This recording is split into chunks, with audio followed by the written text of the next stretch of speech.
Caretaker সরকার গঠন প্রক্রিয়া এবং এটা চূড়ান্তকরণের যে বিষয়টি সেটার উপরে কেয়ারটেকার সরকারের ইতিহাস আপনারা জানেন। বাংলাদেশ জামাত ইসলামীর পক্ষ থেকেই আমাদের মরহুম আমির অধ্যাপক গোলাম আজম সাহেবই এই ফর্মুলার আবিষ্কার করেছিলেন এবং এটা তারই ব্রেন চাইল্ড।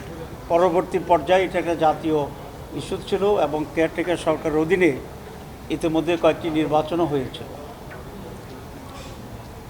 আমরা একমত সকলেই এই হাউসে যারা আমরা আছি যে কেয়ারটেকার সরকারের মাধ্যমেই এরপর থেকে বাংলাদেশে নির্বাচন হইতে হবে, এখানে কোনো দ্বিমত নেই।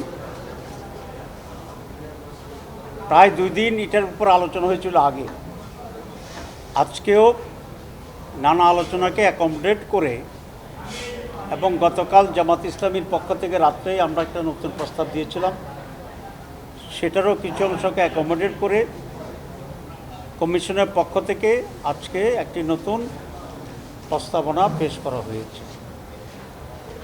সেই প্রস্তাবনার মূল বিষয়টি হচ্ছে 5 জনের একটি বাছাই কমিটি থাকবে। সরকারি প্রধান বিরোধী দল, সরকারি দল,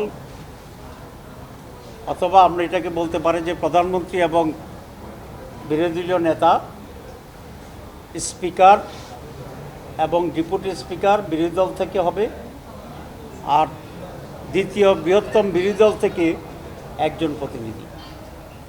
এই মিলে মোট 5 জনের বাছাই কমিটি হবে। এই বাছাই কমিটিতে নাম আহ্বান করা হবে এবং সেই ক্ষেত্রে সরকারি দল 5 জনের নাম প্রস্তাব করবে, বিরোধী দল 5 জনের নাম প্রস্তাব করবে, আর তৃতীয় দল যেটি সেটিও 2 জনের নাম প্রস্তাব করবে। মোট 12 জন থেকেই কেয়ারটেকার সরকারের প্রধান কী হবেন সেটা চয়েস করা হবে। পদ্ধতিগতভাবে যে আলোচনাটা হয়েছে সেটা হচ্ছে প্রথমে সর্বসম্মত যদি হয়, দ্যাটস ওয়ান্ডারফুল।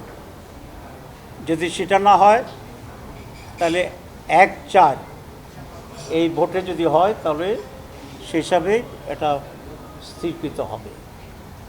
যদি সেটাও না হয় তাহলে একটা র্যাঙ্ক চয়েস যেটাকে বলা হয়, প্রেফারেন্সিয়াল ভোট, 1, 2, 3 এভাবে ভোটের মাধ্যমেই হবে। তবে সেখানে বাছাই কমিটিতে যে 5 জন, তার সাথে আরও 2 জন নতুন ভোটার যোগ করা হবে ভোটার হিসাবে। সেটা হচ্ছে বিচারপতিদের কাছ থেকে, সুপ্রিম কোর্ট থেকে একজন বিচারপতি এবং হাইকোর্ট থেকে একজন বিচারপতি, এই মিলে 7 জনের একটা ভোটার লিস্ট হবে।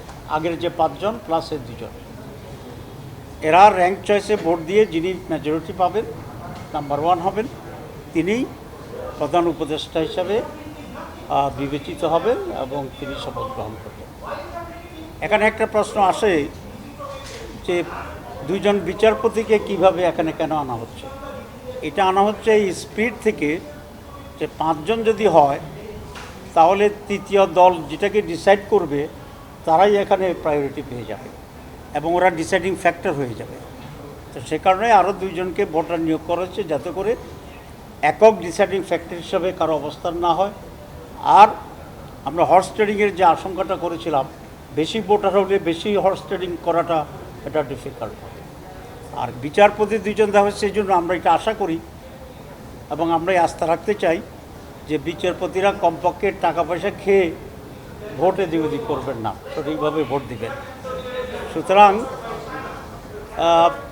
এই পদ্ধতি হচ্ছে আমাদের 3rd পদ্ধতি। এভাবেই আমরা এটার উপরে ঐক্যমত্য পোষণ করেছি। বলা যায় পুরো হাউসে একমত, অ্যাকসেপ্ট বিএনপি যেটা বলতে চেয়েছেন ফরমেশনের ব্যাপারে তাদের কোনো আপত্তি নেই, কিন্তু তারা যেটা বলছেন যে একমত, সবাই যদি একমত হয়ে যায় ভালো, যদি না হয় তাহলে এটাকে আবার পার্লামেন্টে প্রেরণ করা, পার্লামেন্ট একটা পদ্ধতি ডিসাইড করবে। আর এটা যদি না হয় তাহলে 13th অ্যামেন্ডমেন্ট যেটা বিচারপতিদের উপরে পুরোটা ছেড়ে দেওয়া। এটার সাথে হাউস খুবই দ্বিমত পোষণ করছে এই কারণে যে এই জিনিসটা যদি আবার প্রক্রিয়া পদ্ধতি নির্ধারণের জন্য পার্লামেন্টে চলে যায় তাহলে এটা একবার অসম্ভবভাবে এই ব্যাপারে একমত হওয়া, কারণ পার্লামেন্টের 3-4টা দল থাকবে, একমত হয়ে সেখানে ডিসিশন নেওয়া এটা খুব ডিফিকাল্ট হবে এবং একটা অনিশ্চয়তার দিকে আমরা চলে যাব। দেশ তখন একটা শূন্যতার মাঝে পড়ে যাবে। তো আমরা আশা করি বিএনপি কমিশনের যে প্রস্তাব, যেটা খুব রেশনাল এই জন্য বলেছি যে ভোটিংয়ে যদি না হয়, র্যাঙ্ক চয়েসটা এমন একটি পদ্ধতি যে সেখানে একটা সলিউশন অবশ্যই বেরিয়ে আসবে, কারণ একজনের 3টা করে ভোট দিতে পারবে, 1 2 3 1 2 3, তো কেউ না কেউ এখানে বেশি পাবেনি, এটা নিশ্চিতভাবে। সুতরাং এই সলিউশনটাকে গ্রহণ না করলে যেমনিভাবে 1-4 হওয়ার সম্ভাবনা কম, যেমনিভাবে ঐক্যমত্য হওয়ার সম্ভাবনা কম, তেমনিভাবে অন্য যে কোনো চয়েসেই এখানে একমত হওয়ার কোনো সুযোগ থাকবে না। তো এই জন্য আমরা কমিশনকে বলেছি যে পার্লামেন্টে গেলে এটা জটিলতা আরও বেশি তৈরি হবে। এখনকার যে ডিসকাশনটা আমরা করছি এই বডিতেই এটাকে নিশ্চিতভাবে একটা সিদ্ধান্ত এখানে আমাদের নিতে হবে।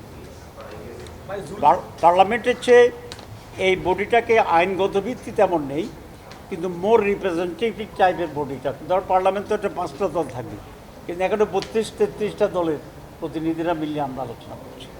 তো সে কারণে আমরা এটা মনে করি যে এখানেই ডিসিশন ফাইনাল করতে হবে এবং প্রথম 1-2 অল্টারনেটিভের পরেই আমরা র্যাঙ্কড চয়েসে যদি চলে যাই তাহলে অবশ্যই এটার একটা সলিউশন হয়ে যাবে। ফার্দার আর অল্টারনেটিভ থাকার দরকার হবে না। এই হচ্ছে আজকের পরিস্থিতি।